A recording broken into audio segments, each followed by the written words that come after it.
সাইরে তরমুজটা বাইর করতো না, বাইর করে এটা দেখান।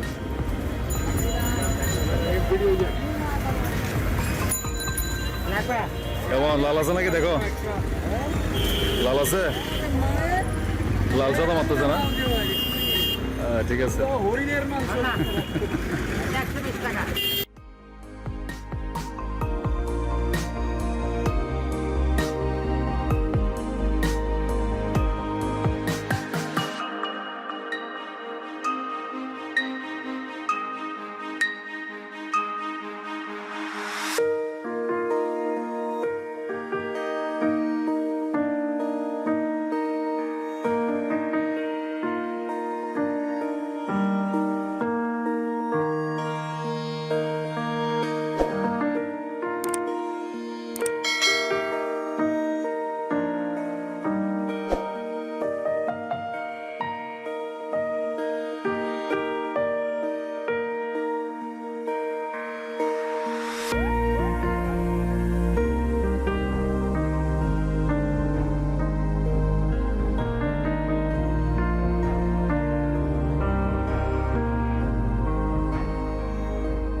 হ্যালো বন্ধুরা, আসসালামু আলাইকুম। আমরা আজকে আমাদের অনেকদিন পরে আমাদের যে প্রকৃতির সান্নিধ্যে যে ইফতার, সেটা অবশেষে আমরা করছি একদম লাস্টের রোজার একদম শেষের দিকে। তো আজকে জুমাতুল বিদা ছিল, তো জুমাতুল বিদার পর আমরা আসছি হচ্ছে আমাদের আকিলপুর বিচে। তো আজকে প্রকৃতির সান্নিধ্যে সমুদ্রের পাড়ে আমাদের আজকে ইফতারটা হবে। তো সে বন্ধু শাহরিয়ার আবার সাথে অ্যাড হয়েছে বন্ধু ইমরান। তো ইমরান কোথায় তুমি? এই তো ইমরান, এই তো ইমরান। ওইদিকে আছে সালমান। হ্যালো। তো ইনশাল্লাহ আমরা সমুদ্র দেখতে দেখতে আমাদের আজকে আমাদের ইফতার পর্বটা ইনশাল্লাহ এখানে হবে। তো এর আগে মোটামুটি আমাদের প্রকৃতির সান্নিধ্যে বেশ কয়েকটা জায়গায় হয়েছিল, কক্সবাজার হয়েছিল আর অন্যান্য জায়গায় হয়েছিল। তো এবার ইনশাল্লাহ আমাদের চিটাগাং যে আমাদের যে আকিলপুর বিচ আছে এখানেই হচ্ছে। তো আমরা আসলে অলঙ্কার থেকে সব বাজার টাজার করে দেন আমরা এখানে আসছি। তো ইনশাল্লাহ আসলে খুব চমৎকার কিছু সময় ইনশাল্লাহ কাটবে। তো ঠিক আছে বন্ধুরা, সাথে থাকেন এবং আমাদের সাথে এনজয় করতে থাকেন। আল্লাহ হাফিজ।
বন্ধুরা, একদিকে মহান আল্লাহ রাব্বুল আলামিনের অশেষ নিয়ামত, আর আরেকদিকে প্রকৃতির সান্নিধ্যে বসে সেই নিয়ামত উপভোগ করা। আলহামদুলিল্লাহ, চেতে বেটার বা ভালো আর কি হতে পারে বলেন। যদিও আমাদের আসলে এর আগে কক্সবাজার সমুদ্র সৈকতে আমাদের ইফতার করার পূর্ব অভিজ্ঞতা রয়েছে, কিন্তু এইবার যে অভিজ্ঞতাটা হচ্ছে এটা আসলে সম্পূর্ণ কারণ কক্সবাজারে আমরা এর আগে যখন ইফতার করেছিলাম ওখানে একটু কমার্শিয়াল একটা ভাব ছিল, যেহেতু চারপাশে একটু পর্যটন প্লেস। বাট এখন আমরা যেই বিচের ধারে আমরা আজকে ইফতারটা করছি, এটা হচ্ছে সম্পূর্ণ একটা মানে ভিউটি, যেখানে আসলে কোনো প্রকার কোনো কমার্শিয়ালিজমের কোনো কিছু নেই। একদম প্রকৃতির সান্নিধ্যে প্রচণ্ড বাতাস, এই যে নারিকেল গাছগুলোর প্রচণ্ড বাতাস, সমুদ্রের গর্জন, তার পাশে বসে আমরা মহান আল্লাহ রাব্বুল আলমিনের অশেষ নিয়ামত আমরা উপভোগ করছি। তো ঠিক আছে বন্ধুরা, সাথে থাকেন, ইনশাল্লাহ এরপরে অন্য কোনো ট্রিপে অন্য কোনো জায়গায় আপনাদের সাথে আবার দেখা হবে। আর আজকে আমাদের সাথে আমাদের এই চমৎকার সময়টা আপনারা এনজয় করুন।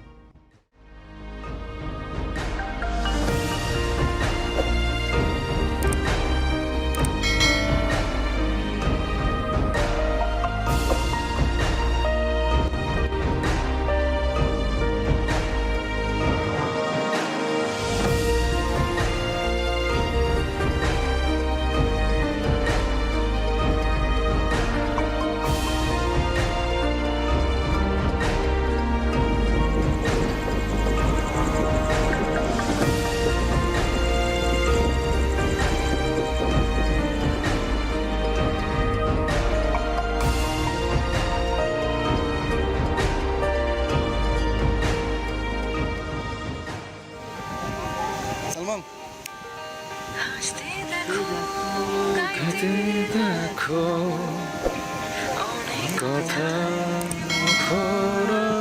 দেখো দেখো না কেউ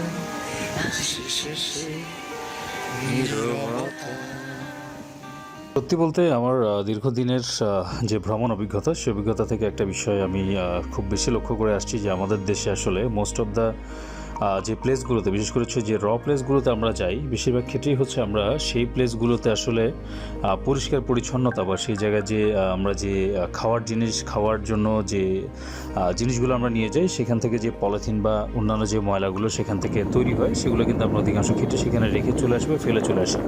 সেটা পানির বোতল হতে পারে, চিপসের বোতল হতে পারে, বিরিয়ানির প্যাকেট হতে পারে, বা যে কোনো কিছুই হতে পারে। তো আমরা ঠিক এই বিচেও আমরা যখন আমাদের ইফতারটা শেষ করেছিলাম, দেখলাম আমাদের চারপাশে অনেকে যারা ছিল তারা তাদের ময়লাগুলো এখানে ফেলে চলে গেছে। কিন্তু আমরা আমাদের কোনো ময়লাই এখানে কিন্তু আমরা ফেলিনি। প্রতিটা জিনিস আমরা পলিথিনে করে আমরা আমাদের সাথে নিয়ে গেছি এবং একটা নির্দিষ্ট ডাস্টবিনে আমরা ফেলে এসেছি। এবং অন্যান্য যারা এখানে ময়লা ফেলে গিয়েছে আমরা চেষ্টা করেছি ওগুলোও পরিষ্কার করে যাওয়ার। তো বন্ধুরা, আপনাদের কাছে একটা বিনীত অনুরোধ যে আপনারা যখনই যেখানে যাবেন ওই জায়গাটাকে পরিষ্কার রাখার চেষ্টা করবেন, কারণ এগুলো হচ্ছে আমাদের নিজেদের সম্পদ। আমরা যদি এগুলোকে নিজেরা রক্ষা না করি তাহলে আমরা আমাদের প্রকৃতির ভারসাম্য যেভাবে আমরা নষ্ট করছি, আমরা প্রকৃতিটাকে যেভাবে আমরা ধ্বংস করছি, সেভাবে কিন্তু আমরা আমাদের পরবর্তী প্রজন্মকেও একটা ভীষণ ভয়ঙ্কর একটা সময়ের দিকে ঠেলে দিচ্ছি। তো এই ব্যাপারটা ইনশাল্লাহ আপনারা যখন যেখানে ট্রাভেল করবেন না কেন, অবশ্যই সেই জায়গাটাকে পরিষ্কার পরিচ্ছন্ন রাখার চেষ্টা করবেন, এবং আপনারা যে ময়লাগুলো বা যে জিনিসগুলো নিয়ে যাবেন সেই ময়লাগুলো আবার আপনারা নিজেদের সাথে নিয়ে আসার চেষ্টা করবেন, অথবা নির্ধারিত কোনো জায়গায় সেগুলো রেখে ওই জায়গাটাকে পরিষ্কার রাখার চেষ্টা করবেন।